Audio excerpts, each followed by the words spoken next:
Bonjour à tous et bienvenue dans ce 4e épisode. Mince, c'est le virus, une rechute.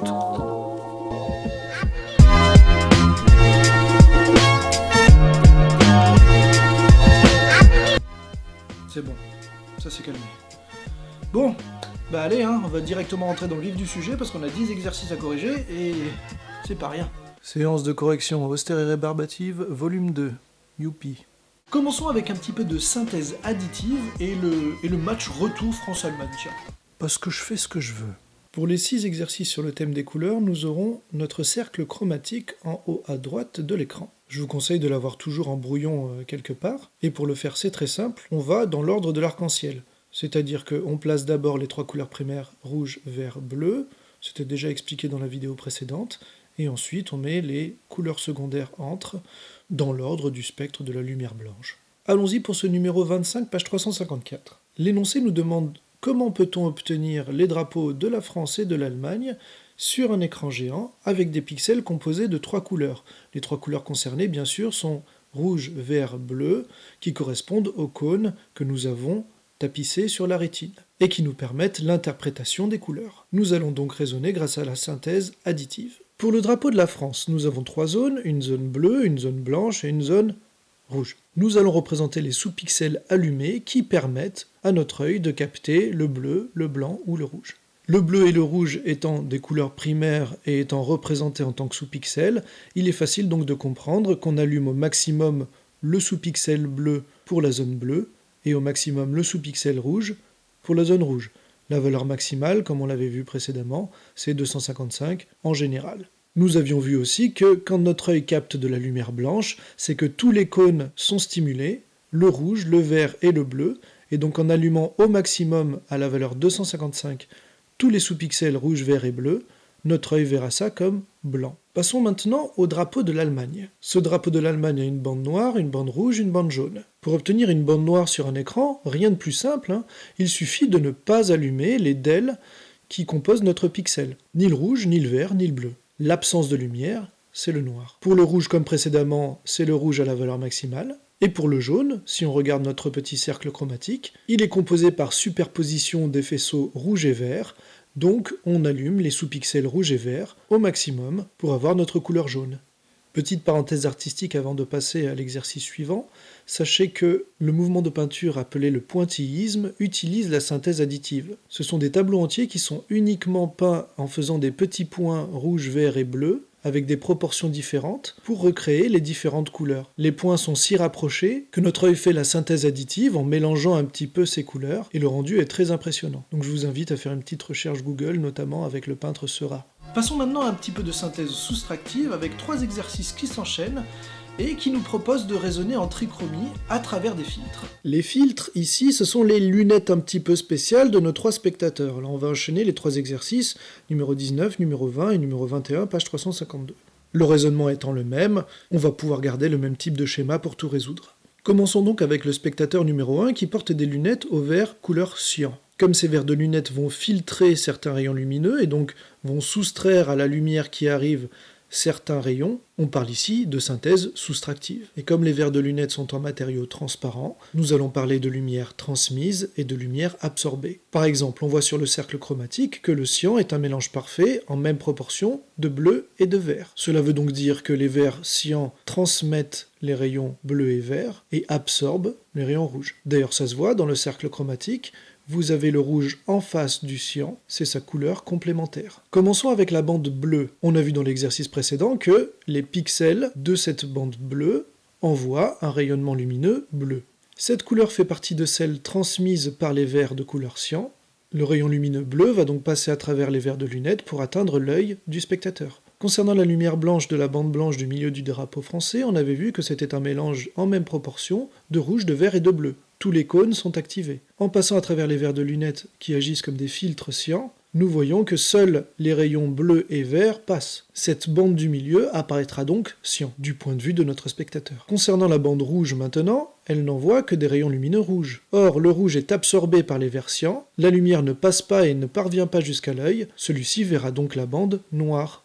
sans lumière. Concernant le drapeau allemand, on avait vu dans l'exercice précédent que la bande du haut n'envoyait pas de lumière, donc aucune lumière est transmise. Logique. On passe donc directement à la bande rouge. Cette bande rouge verra ses rayons absorbés par les vers cyan. Elle apparaîtra donc noire aux yeux du spectateur. La bande jaune sur l'écran émet des rayons lumineux vert et rouge. Parmi ces rayons, seul le rayon vert passe à travers les verres de lunettes. Cette bande jaune apparaîtra donc verte. Et donc on voit ainsi l'apparence à travers les verres cyan des deux drapeaux qui est affiché sur votre écran.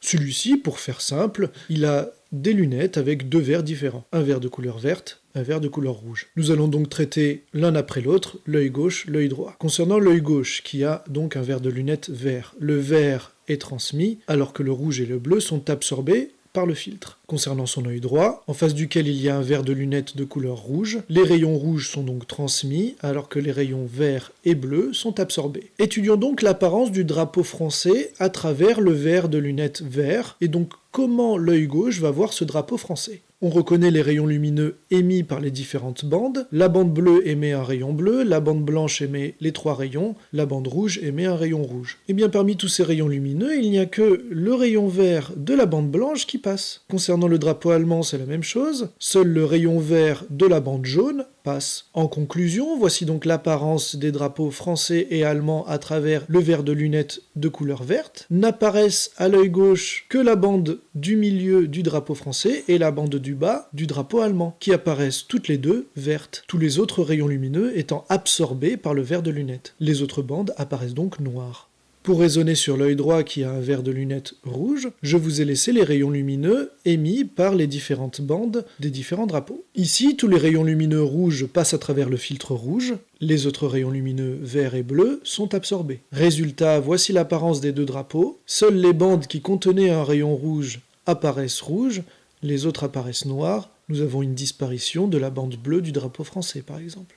Troisième spectateur maintenant, exercice numéro 21. Ces lunettes un petit peu spéciales ont un vert magenta et un vert bleu. Concernant le filtre magenta, le magenta est un mélange parfait de rouge et de bleu. Les rayons rouges et bleus sont totalement transmis, alors que les rayons verts y sont absorbés. Concernant le filtre bleu qui est une couleur primaire, seuls les rayons bleus sont transmis, les autres couleurs primaires sont absorbées, rouge et vert ne passent pas. Réfléchissons par rapport à l'œil gauche. Tous les rayons rouges et bleu passent à travers le filtre, et il se trouve que toutes les bandes colorées émettent soit du rouge, soit du bleu, soit les deux. Toutes les bandes seront donc colorées, mais il y aura de petites modifications. La bande blanche du milieu du drapeau français apparaîtra magenta, les deux autres bandes sont inchangées, et la bande jaune du bas du drapeau allemand apparaît rouge, puisque le faisceau vert qui est émis est absorbé par le filtre magenta. C'est sa couleur complémentaire d'ailleurs. L'œil droit maintenant pour terminer, le filtre qui est disposé devant est de couleur bleue. Parmi tous les rayons émis par les différentes bandes de couleurs, seuls les rayons bleus passent. Nous ne verrons apparaître donc que deux bandes, celle de gauche du drapeau français, celle du milieu. Les rayons de toutes les autres bandes sont absorbés. Les drapeaux apparaîtront alors comme ceci. On a même le drapeau allemand qui apparaît totalement noir. J'aimerais faire une remarque cependant, l'énoncé ne précise pas en quelle année nous sommes exactement. C'est-à-dire quand se passe ce match. Par exemple, si ce match est le match de la Coupe du Monde de 1982, qui est assez connu quand même, eh bien la vision des drapeaux dépend complètement de la nationalité du spectateur. Par exemple, si nous avons un spectateur allemand, nous voyons les drapeaux comme ceci. Absolument toutes les couleurs sont transmises, quels que soient les verres de lunettes qu'on met devant. Alors que si le spectateur est français à ce moment-là, en 1982, les drapeaux n'apparaissent pas, car le spectateur a les yeux fermés, et il pleure, en appelant sa maman.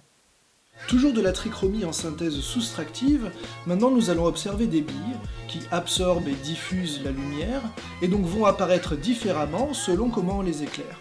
Allons-y pour cet exercice sur les billes magiques. L'énoncé précise que nous avons deux billes, une cyan, une magenta que j'ai représentée ici, sur fond blanc alors que dans l'énoncé c'est sur fond noir, mais nous imaginerons que nous avons un fond noir, je ne pouvais pas tout colorier en noir. Et donc nous allons explorer les questions au fur et à mesure. Première question, nous avons une source de lumière blanche, devant on y met un filtre rouge, donc ça devient une source de lumière rouge. De quelle couleur vont apparaître les billes si on les éclaire en lumière rouge? C'est la question. Si nous regardons notre cercle chromatique, nous voyons que le cyan est la couleur complémentaire du rouge, donc le rouge est totalement absorbé par la bille de couleur cyan. Le rouge fait partie des couleurs que la bille magenta est capable de diffuser, donc il y aura diffusion de ces couleurs rouges. Il en résulte que les billes apparaîtront comme ceci. La bille cyan disparaîtra, puisque je vous le rappelle, on est sur fond noir, alors que la bille magenta apparaîtra rouge. Deuxième question, on va essayer de raisonner maintenant Quel filtre faudrait-il utiliser, donc sous quelle lumière il faut éclairer nos deux billes pour qu'elles apparaissent de la même couleur? L'objectif ici, c'est de déceler la couleur qui sera diffusée par les deux billes. En raisonnant en trichromie, nous voyons bien que la bille cyan diffuse le bleu et le vert alors que la bille magenta diffuse le rouge et le bleu. La couleur commune, c'est le bleu. En éclairant en lumière bleue nos deux billes, elles apparaîtront toutes les deux bleues, puisque le bleu sera diffusé par ces deux billes. Troisième question, maintenant l'objectif c'est de faire disparaître la bille magenta. Pour faire disparaître une bille colorée sur un fond noir, il faut l'éclairer en une lumière qui est totalement absorbée par la bille, ce qui la fera apparaître noire aussi. Pour cela, il suffit de l'éclairer en sa couleur complémentaire, donc en face d'elle dans le cercle chromatique. En face du magenta, nous avons le vert. En éclairant en lumière verte qui est absorbée par la bille magenta, nous la ferons disparaître. L'autre bille apparaîtra alors verte. Dernière question, on nous demande, est-il possible de faire disparaître les deux billes en même temps? Pour cela, il faudrait éclairer les deux billes avec une lumière qui est absorbée par les deux billes, totalement. Si nous regardons l'analyse des deux couleurs, il n'y a aucune couleur qui est absorbée à la fois par la bille cyan et la bille magenta. Donc non, ce n'est pas possible. Place maintenant au dernier exercice sur le thème des couleurs, et qui de mieux que Lucky Luke pour vous présenter un exercice sur le daltonisme. Tout à fait. Dans cet exercice, il nous est proposé de nous mettre à la place d'une personne daltonienne en face d'un feu tricolore. On nous donne un petit tableau, on nous dit que ce qu'un œil normal capte comme jaune, lui le capte comme vert. Ce qu'un œil normal capte comme magenta, lui le capte comme bleu. Première question donc, quel est le cône qui ne marche pas chez cette personne daltonienne? Grâce au cercle chromatique, on sait que le jaune est composé de rouge et de vert, et que le magenta est composé de rouge et de bleu. Comme seul le vert du jaune est perçu et seul le bleu du magenta est perçu, c'est que le rouge n'est pas perçu. C'est donc le cône rouge qui est défectueux chez cette personne. Deuxième question maintenant, une personne daltonienne doit-elle retenir la couleur des feux ou la position des lumières pour bien s'arrêter? Alors oui, ouais, c'est pas faux ce qui est marqué. Dans tous les cas, essayez de prendre le bus, ou le train, ou quoi que ce soit de commun. Enfin, pas en ce moment, mais voilà. Mais pour répondre à la question, le feu tricolore apparaîtrait comme ceci. Le orange étant un jaune avec un peu plus de rouge que de vert. Comme dans un feu tricolore, il n'y a aucune émission de bleu, 2 feux sur 3 apparaîtraient verts. Donc retenir les couleurs ici ne semble pas approprié. Il vaut mieux retenir la position. Dernière question, que doit faire cette personne si tous les feux sont perçus éteints? Eh bien, c'est que les deux du bas, le orange et le vert, sont effectivement éteints, parce que sinon il serait perçu vert, on l'a vu. Concernant le feu rouge, on ne peut pas savoir s'il est allumé ou pas, mais dans tous les cas, si les deux autres sont éteints, c'est qu'il est sûrement allumé. Ou que le feu tricolore ne marche pas. Enfin, dans tous les cas, on s'arrête, par précaution. Ah, parce que vous avez cru que j'allais aussi présenter le prochain exercice. Mon œil.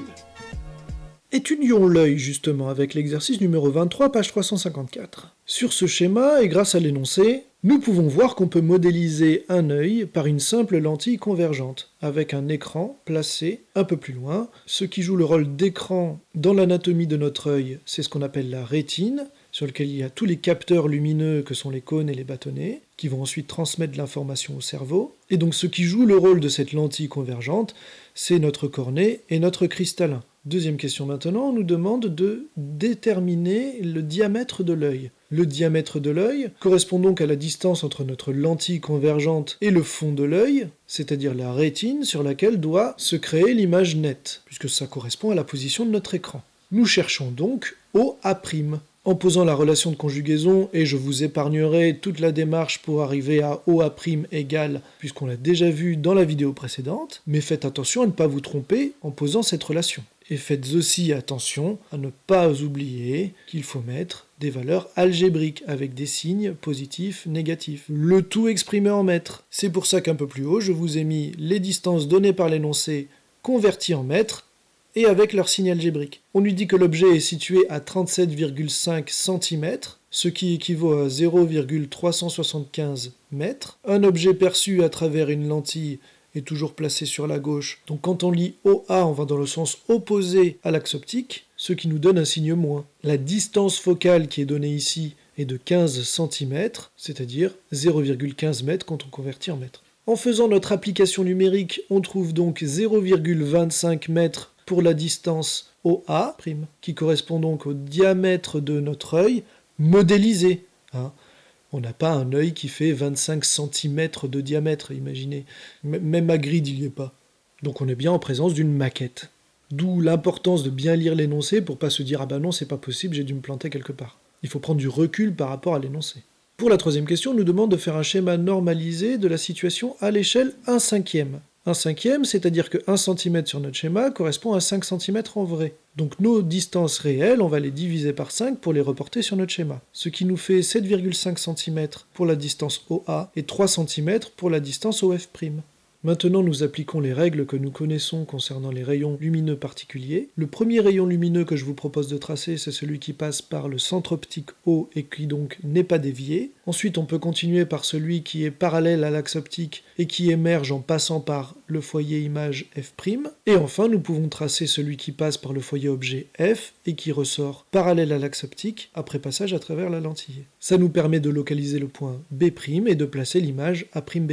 On remarquera d'ailleurs qu'on retrouve le diamètre de l'œil OA', qui est de 25 cm, puisque nous avons placé A'B' à 5 cm sur le schéma de la lentille. Quatrième et dernière question, expliquez pourquoi dans un œil réel, la relation de conjugaison donnée dans le cours n'est pas applicable pour déterminer la position de l'image. Nous voyons bien dans la vie de tous les jours que quelle que soit la position de l'objet qu'on observe, la mise au point est quasiment instantanée. Il y a des muscles au niveau de notre œil qui s'activent automatiquement, mais ce ne sont pas des muscles qui permettent de changer la distance lentille-écran. On ne change pas la forme de notre œil il a toujours la même profondeur, et pourtant on voit que si on place l'objet à différents endroits, l'image ne va pas se créer à la même distance de la lentille. Alors que dans notre œil, la distance lentille-écran, donc cristallin rétine, est fixe. Donc ce qui se passe en fait, c'est que les muscles du cristallin changent la courbure de la lentille en fonction de la distance de l'objet observé pour ne pas que l'image se forme trop près ou trop loin et soit perçue floue au niveau du cerveau. C'est la distance focale OF' qui change en fonction de la contraction du cristallin. On dit que l'œil accommode. On continue maintenant avec deux exercices classiques d'application des relations étudiées, purement techniques, l'un pour identifier une lentille et l'autre pour localiser une image. C'est parti. Exercice numéro 27, page 354. Quelle est cette lentille ? Je vous propose de faire quelque chose que je fais toujours quand je résous des exercices, c'est-à-dire faire l'inventaire des données qui sont données dans l'énoncé. On parle d'image d'un objet de hauteur 10 mètres, donc la hauteur de l'objet, elle est notée AB d'habitude, elle est de 10 mètres. Par convention, on lui laisse un signe positif. Cet objet se trouve à 50 mètres de la lentille. Donc la distance OA, qui est comptée négativement comme d'habitude, est de 50 mètres. Et enfin, la taille de l'image obtenue est de 1,11 mètres. Sauf que l'énoncé ne précise pas si elle est renversée ou si elle est droite, notre image. Donc si A'B' est égal à plus 1,11 mètres ou moins 1,11 mètres. Comment se convaincre de l'un ou de l'autre ? On va raisonner un petit peu ensemble. Si, comme le précise l'énoncé, l'image est formée sur un écran, c'est que l'image est qualifiée de réelle. Et donc OA' est supérieur à 0, nous avons l'image qui est de l'autre côté de la lentille, par rapport à l'objet. Et donc comme le grandissement gamma, dont je vous rappelle la formule A'B' sur AB, ou OA' sur OA, est inférieur à 0, puisque OA' est positif et OA est négatif, donc positif sur négatif, ça fait négatif, et comme par convention on a mis que AB était positif, on va considérer que A'B' est négatif, puisqu'un grandissement négatif, ça veut dire que l'image est renversée par rapport à l'objet. On a donc maintenant nos données de l'énoncé avec leurs signes respectifs. Commençons l'exercice. Déjà on veut la position de l'image par rapport à la lentille. Position de l'image par rapport à la lentille, on cherche OA'. Et comme dans l'énoncé on nous a donné que OA et on nous a pas donné OF', on ne peut pas utiliser la relation de conjugaison, donc on va utiliser la relation de grandissement, qui avait été déjà donnée juste avant. Petit produit en croix pour arriver à la formule suivante, A'B' fois OA divisé par AB, on rappelle que ce sont des valeurs algébriques, attention, en posant le calcul et en faisant l'application numérique, on trouve plus 5,55 mètres entre la lentille et l'image. Deuxième question maintenant, vu que le but c'est d'identifier la lentille, quelle est la caractéristique principale d'une lentille ? C'est sa distance focale. La distance focale, on peut la noter petit f', mais on la note aussi OF'. C'est la distance entre le centre optique de la lentille et le foyer image f'. Maintenant qu'on a OA' et qu'on avait déjà OA dans l'énoncé, on va pouvoir utiliser la relation de conjugaison pour avoir OF'.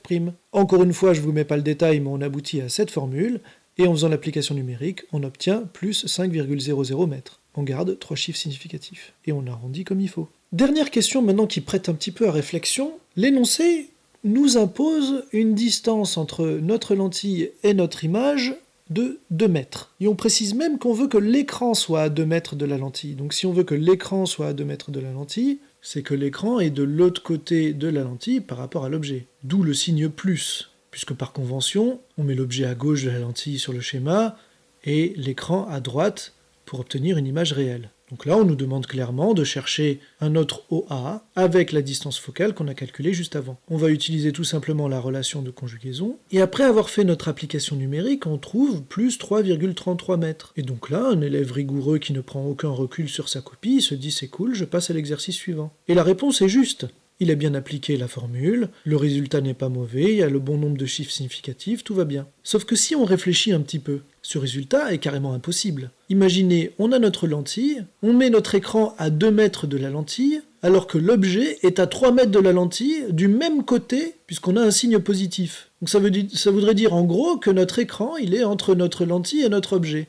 Comment voulez-vous obtenir une image sur un écran, sachant que l'objet est derrière l'écran ? Les rayons lumineux qui viennent de l'objet ne pourraient jamais atteindre la lentille. Un écran, en général, c'est opaque, et même si ça l'est pas, ça correspondrait à une image intermédiaire d'un système optique de plusieurs lentilles, et ça c'est beaucoup trop compliqué pour nous, c'est complètement hors programme. Donc on est typiquement face à ce genre de question purement théorique qui va plus handicaper la personne qui veut se visualiser les choses que celle qui se posera aucune question. Sympa, j'adore ces questions. Vous savez, c'est celle que quand on est du genre à vouloir tout comprendre, et on reste bloqué 3 heures dessus. Bref, passons à l'exercice suivant. Maintenant il s'agit de localiser une image. Nous avons un objet réel situé à 15 cm d'une lentille convergente qui a pour distance focale f' est égal à 20 cm. Donc je vous ai fait l'inventaire des données de l'énoncé avec déjà les conversions et les signes attribués à chaque grandeur. Comme c'est un objet réel et donc dans la zone réelle à gauche de la lentille, on n'oublie pas le signe moins pour OA. Et dans nos formules, on a l'habitude d'utiliser plutôt OF' que de F', mais ça revient au même, c'est la distance focale, qui est donc ici de plus 0,20 m. Pour la première question, qui demande à quelle distance du point focal objet se situe l'objet, je vous propose de schématiser un peu la situation pour se visualiser les choses. Dans l'approximation des lentilles minces étudiée cette année dans notre cours, on a le foyer objet qui est à la même distance que le foyer image, mais de l'autre côté, donc à 20 cm devant. Notre objet qui est du même côté que le foyer objet se retrouve, ceci dit, plus proche de la lentille que n'est le foyer objet. D'où la réponse à la question, le point focal objet, qu'on appelle aussi foyer objet F, se situe du même côté de la lentille que l'objet, mais 5 cm plus loin de la lentille que l'objet. Deuxième question maintenant, on cherche à quelle distance de la lentille se trouve l'image. Donc on cherche OA' encore une fois.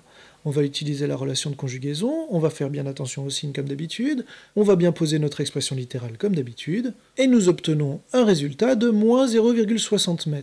Je vais le reporter en haut à droite pour qu'on puisse raisonner. Dernière question, on nous demande l'instrument d'optique courant qui est modélisé ici. Nous avons une distance OA' qui est négative, et donc notre image est du même côté de la lentille que notre objet. Elle se retrouve même 45 cm plus loin. Cette image peut être qualifiée de virtuelle car on ne peut pas la projeter sur un écran. On peut même pour s'en convaincre réaliser la construction graphique, vous la voyez apparaître ici, ou encore utiliser la relation de grandissement. Avec les données que nous avons, OA' divisé par OA, moins 0,60 divisé par moins 0,15, ça nous donne un résultat de plus 4, moins par moins ça fait plus. On avait vu qu'une valeur positive du grandissement, ça correspond à une image dans le même sens que l'objet, donc une image droite, et on a une valeur numérique supérieure à 1, qui est égale à 4 ici, ça veut dire que notre image est 4 fois plus grande que notre objet, et ça se voit sur le schéma.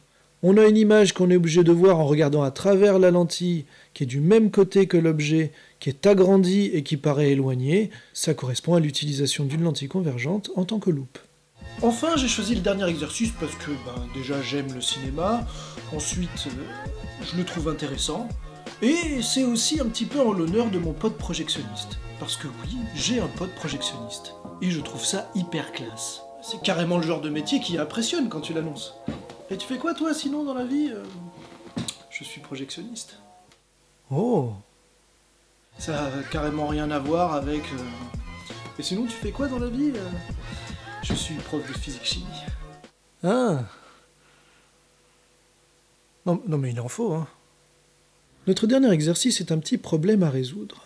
Il s'agit dans ce genre d'exercice star du bac de bien prendre du recul par rapport aux données de l'énoncé, de bien les organiser, et il y a souvent plusieurs étapes de calcul avant de pouvoir répondre à la question posée. Généralement, quand on arrive au bout de ce genre de questions, c'est là où on se sent vraiment scientifique, vous voyez ? Donc, première étape, la traduction. Visualisons-nous les choses. La distance focale de la lentille qui est notée f', petit f', souvent nous on la note OF'. Elle est de 10 cm, lentille convergente, conversion, plus 0,10 m. Deuxième donnée de l'énoncé, la distance lentille-bande de film. Donc la bande de film ici c'est notre objet, dont les rayons lumineux vont passer à travers la lentille, être déviés pour qu'ensuite son image soit projetée sur l'écran. On place donc cette bande de film avant la lentille, A se voit donc attribué d'un signe négatif, 10,1 cm revient à 0,101 m. Le but de l'exercice, c'est de retrouver les dimensions de l'écran. Parmi les dimensions de l'image de film sur la pellicule, nous allons choisir la hauteur, comme nous aurions pu choisir la largeur. Et on peut choisir de le noter positivement, comme on a l'habitude de le faire pour les objets AB. 24 mm, 24 millièmes de mètre, nous avons donc une distance AB, algébrique, de plus 0,024 m. Enfin, on nous donne la longueur de la salle, il faut se visualiser encore les choses, c'est la distance entre notre projecteur et l'écran que l'on va placer. On a donc identifié ici OA', qui est de plus 12 mètres. Le but, c'est d'avoir les dimensions de l'écran pour que l'image ne soit pas coupée, donc idéalement que l'image prenne tout l'écran sans dépasser. Ce qu'on cherche alors, c'est bien A'B', la taille de l'image. Pour avoir A'B', la seule relation qui met en jeu A'B', c'est notre relation de grandissement. Et nous avons dans notre inventaire des données de l'énoncé tout ce qu'il faut pour pouvoir la calculer, cette distance A'B'. On utilise nos connaissances sur le produit en croix pour poser OA' fois AB divisé par OA. On fait l'application numérique en respectant nos signes, et on obtient moins 2,85 mètres. J'ai reporté ici les données importantes en haut à droite. On remarque qu'entre le signe choisi pour AB et le signe obtenu pour A'B', nous avons une opposition. L'image est donc renversée par rapport à l'objet. Il ne faut donc pas oublier en tant que projectionniste de bien mettre sa bande de film à l'envers pour qu'elle soit projetée à l'endroit sur l'écran de cinéma. Maintenant, répondons vraiment à la question. Nous voulons les dimensions complètes de notre écran. Pour cela, nous allons donc faire un produit en croix. J'ai disposé mes données dans un tableau de proportionnalité. Pour avoir la largeur de l'écran alors que j'ai la hauteur, il suffit de faire le calcul suivant, 2,85 fois 0,036 divisé par 0,024, et j'obtiens 4,28 mètres. On peut donc écrire les dimensions minimales de l'écran pour que l'image ne soit pas coupée, comme 4,28 par 2,85, on commence par la largeur et puis après on finit par la hauteur, comme on a pour les définitions d'une image par exemple. Et voilà, ainsi se termine notre petit marathon des exercices sur les ondes lumineuses. Avec ça, vous devriez être parés, on a couvert à peu près tout ce qu'il fallait connaître sur le chapitre. Il ne me reste plus qu'à vous souhaiter de bonnes vacances, puisque ça y est, enfin, nous y sommes. On va pas faire grand chose, on va rester à la maison, mais ça reste une autre ambiance, on va rester à la maison en se détendant un peu, en faisant un petit peu des choses qui nous plaisent, ça va nous faire du bien. Prenez ce temps-là, faites-vous plaisir, et je vous revois bientôt.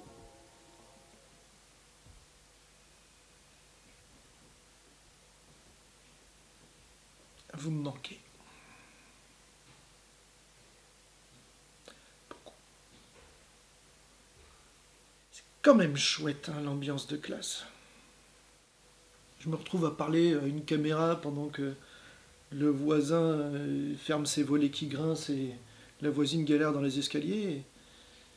Ça n'a rien à voir avec vos tronches en face de moi, là. Vas-y, sors les violons. Allez, bientôt. À plus.